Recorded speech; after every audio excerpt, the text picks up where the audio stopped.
My friend, right now, there are over 12 million teenagers and younger children who are now involved in the occult in one way or another.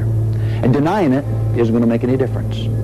See, whether you believe in occultism, whether you believe that Satan has power, whether you believe that Satan can give you the things that he's promising these kids, that's immaterial, my friend, because they believe it. To release the devil from hell and thereby destroy the cosmos. A Christian is a sheep. He's a fucking weak-minded moron who is enslaved and does what he's told to do. They like swords, I don't know. I'm not fucking one for you. Yeah, play D&D. I like being a dungeon master. Sometimes societies invent new forms of deviance in order to have scapegoats for deep social tensions. New social deviants are sometimes invented when rapid social change in a society results in widespread dislocation in people's lives, and the resulting frustration, fear, and anger in turn causes a great many people to seek scapegoats to blame. You have to know yourself, you have to be comfortable with the animal that you are, the beast that you are, and know that you're going to do things that other people consider amoral or immoral. But as long as you're gratified in the end, and you don't feel guilt because of it, why should you stop? The Satanic cult legend didn't spring into existence ready-made in the 1980s. It has been evolving gradually for at least 2 decades. Different streams of rumors arising from quite different sources have gradually merged to form an elaborate story. How could the Satanic cult legend become a plausible explanation for such widely divergent social problems, such as pet mutilations, church desecrations, cemetery vandalism, teenage suicide, missing children, and serial murder? The answer is that several social conditions transformed scattered local rumors into a contemporary legend.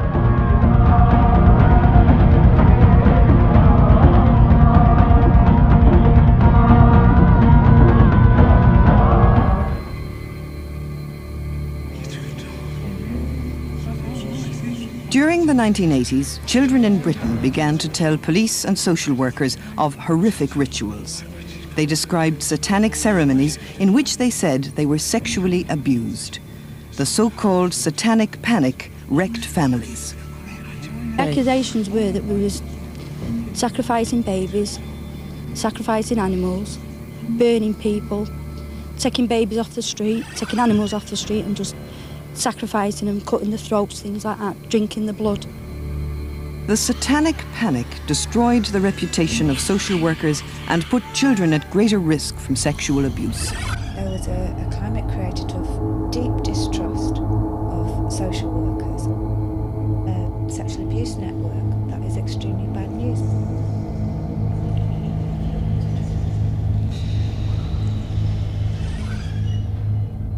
These things like the skulls, the tombstones, the coffins, any of these various objects of art are memento moris, are just symbols of death.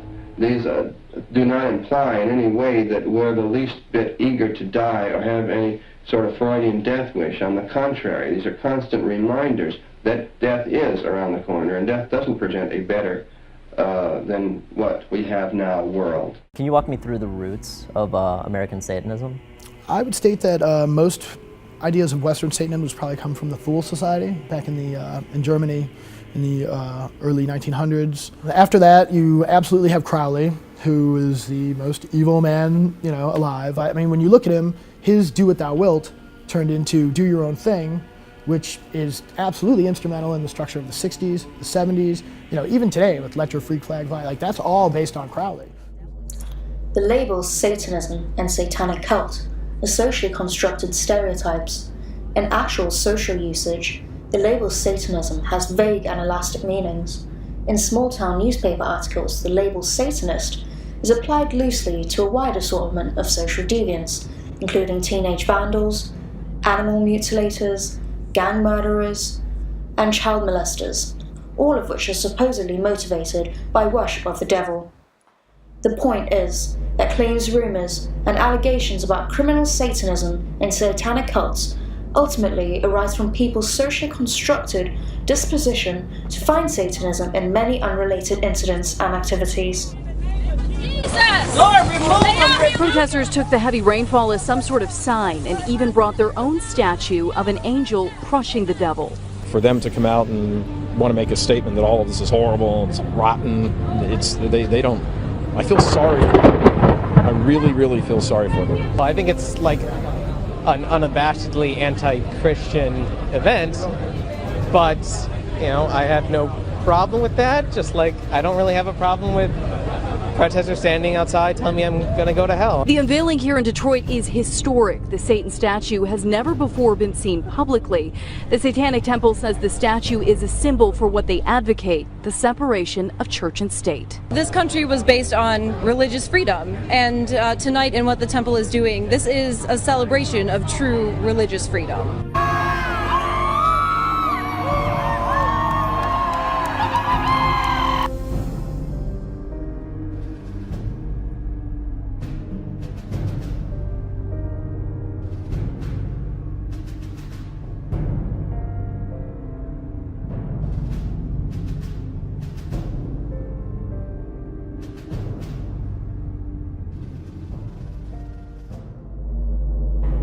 This looks about right. The Order of the Nine Angles is actually taken from Michael Aquino, who is the co-founder of the Church of Satan. With LaVey, wrote the Satanic Rituals. Honor that as a thought, without whose laughter the world should not be. At least the mentality behind it is you utilize different trappings to collect more power so that you have more power to alter reality. As a thought, great center of the cosmos, let thy flutes sing unto us, lulling us against the terrors of thy domain. Whether it existed or didn't exist, it exists today. That's the mentality of, Crowley, Manson, all of it. It's all a mental state where you restructure the entire universe through your thought process. Ultimately, people may react to the rumors with panic, manifested by exaggerated protective behavior, aggression, and information seeking. They are reacting rationally to a threat that they believe to be true. When people collectively believe that a threat is real, it is very real for them at the time. In attempts to understand persistent rumors and rumor panics, it is crucial to pay attention to the beliefs that people hold and to interpret their symbolic meanings, rather than to disregard them as if these beliefs were irrelevant and misconceptions of reality.